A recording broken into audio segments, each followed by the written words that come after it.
Welcome back, everyone. Today we have a really interesting post from a college student who is looking to become successful so they can travel and be comfortable, but they also stress the importance of wanting to do something fulfilling, but they're not quite sure what to go into, and also their parents aren't sure if the job that they actually want exists out there. So let's go ahead and get right into it. I'm a 19-year-old male going into my sophomore year of college. I am undecided science major with a business minor, something my parents made me take. I have always been interested in math and am going to be taking a computer science class this semester to see if I'm interested in that. I am also very interested in the environment and living sustainably. Right now, I am saying that I will probably either be a math or computer science major because I have not really been able to take courses in any other subjects due to core curriculum and business minor requirements. If I were to choose a completely different major, I would need to overload my schedule both semesters junior and senior year, something I would prefer not to do as I would like to have a social life during my final 2 years of college. I have no idea what I would like to do with my life. My father has worked for a medium-sized business for nearly his whole life, and he hates it. He regrets choosing that job every day, and he hates what he does. The only reason he stays is because the job pays him well and allows him to support our family, something I am grateful for and respect him immensely for.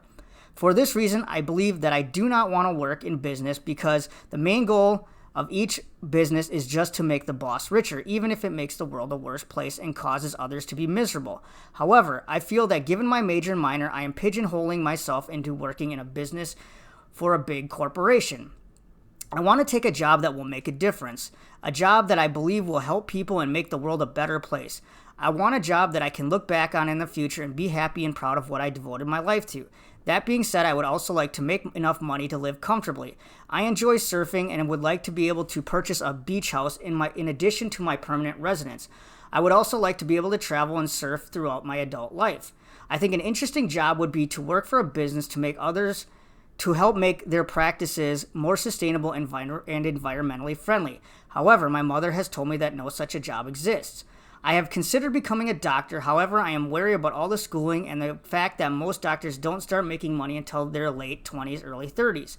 I would like to be able to live on my own at the point in my life and not be in a tremendous amount of debt. Any tips, potential career paths would be greatly appreciated.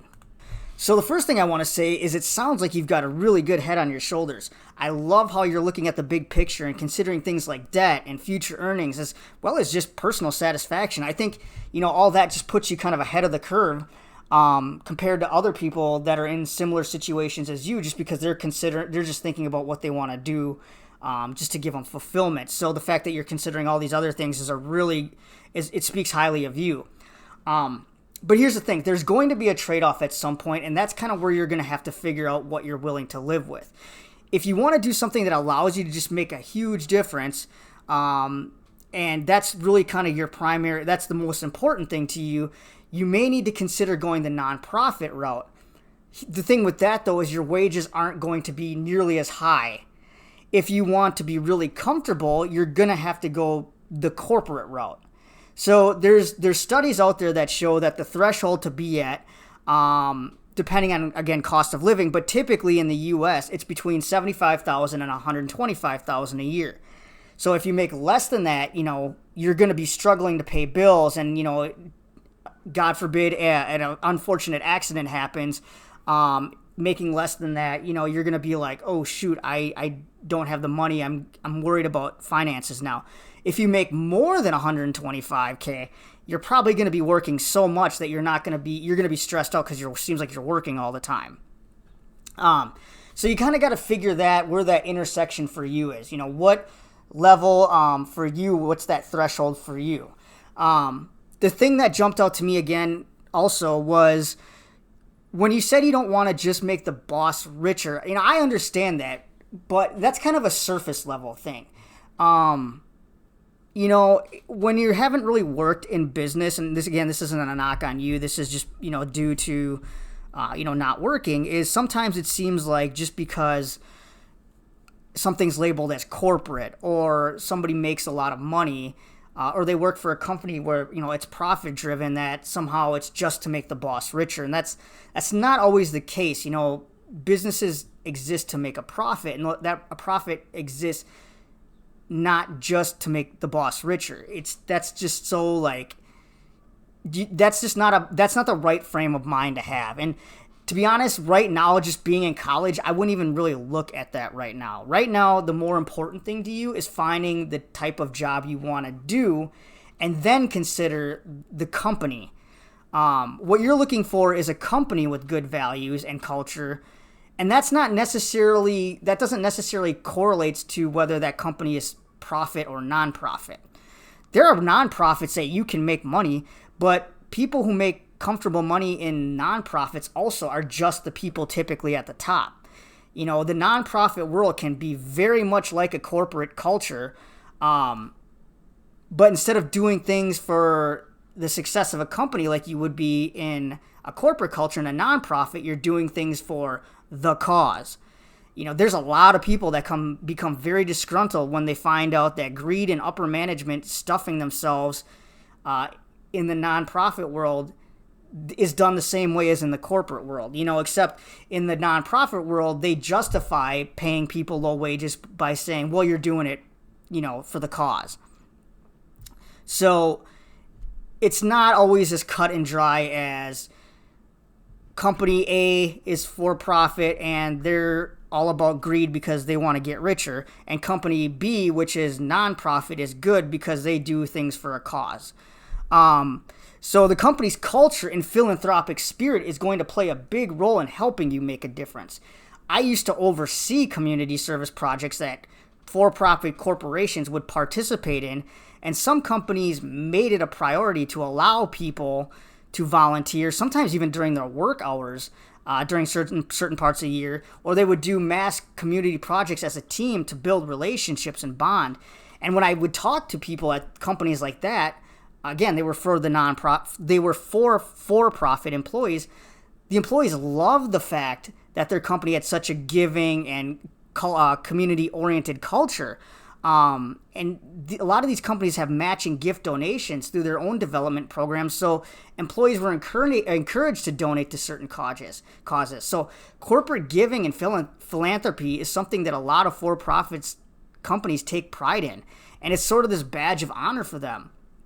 So, in the nonprofit world, you're working sometimes 10, 12 hours a day for not very good wages. And again, you're sitting here doing all this work and you're like, wow, I'm making like $30K a year, but the CEO is making $300K. How does that make sense?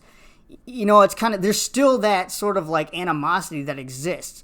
And again, nonprofits can have poor values just like for-profit companies can. So it's about finding the right fit in culture. And another thing is, I hate to say this, but your mom is just wrong. There are plenty of jobs out there that allow people to work in environmental practice. In fact, it's a really growing field. One of the fields is called energy management. They specifically work on ways to help businesses overcome poor energy uses and helping them become more green and more efficient with energy uses. Green-friendly architecture is also becoming really prominent. Companies are investing a lot of money in becoming more eco-friendly. So you might want to consider looking into fields like that, like, architecture or energy management, because those are also really math-driven, engineering-driven, and they can be very, very lucrative. So I just actually pulled a brief description of an energy management major off of just a regular college, 4-year college.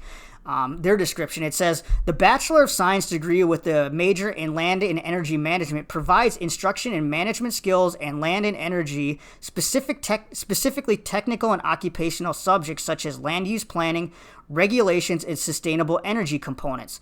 This degree prepares graduates for a productive career in the land and energy industry as a manager. So that, to me, sounds pretty darn close to what you were talking about wanting to do.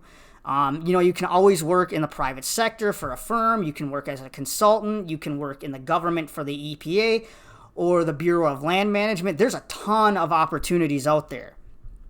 So, once you decide kind of that field you want to do, the next thing you're going to want to do is find out, or try to do some internships. figure out, actually get some hands-on experience to see if you even like doing it. One thing that a lot of college students that kind of don't really know what they want to do, or even ones that know what they want to do, make the mistake of doing is they don't do any internships until like their last year of college. And then they kind of fall into this trap where by that time it's like too late, because if they don't like it, now they're going to have to go back and spend even longer time in school. So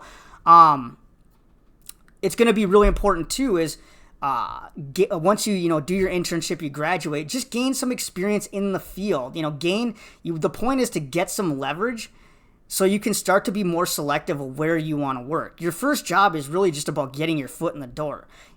Also consider this: if you work somewhere and make a lot of money in a job, let's say that you work for a big corporation and it is profit driven and you end up making a lot of money. Here's the thing: your job might not be the most fulfilling thing in the world. You like your job, but it's not the most fulfilling thing. But here's the thing: once you have more money, you have more options.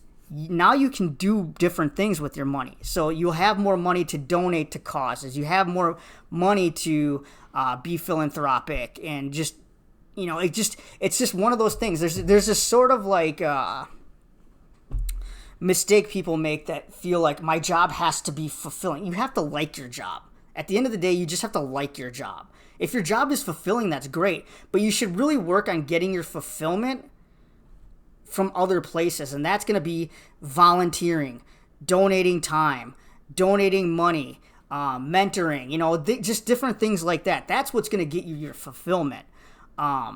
So think about it in that sense, not like, oh, I have to work at this company because it's going to be fulfilling, and this company is not going to be fulfilling. That's just a mistake, and I've made that mistake, and it spent years trying to figure out, how to break that trap. So, but I get where you're coming from. But like I said, just consider everything that I kind of mentioned. Anyways, I hope this video helped you at least a little bit. If you like the content, if you could give me a like or a subscription or a subscribe, that would be great. But again, check out that land and energy management, and check out architecture. You may really enjoy those. Architecture, I think you need a master's in, but again, it's only 2 more years, and again, your earning potential goes way up after that. So with that, if you have any more other questions, feel free to reach out to me. I am more than willing to chat with you more. You can check out my website, www.pbeatty.com.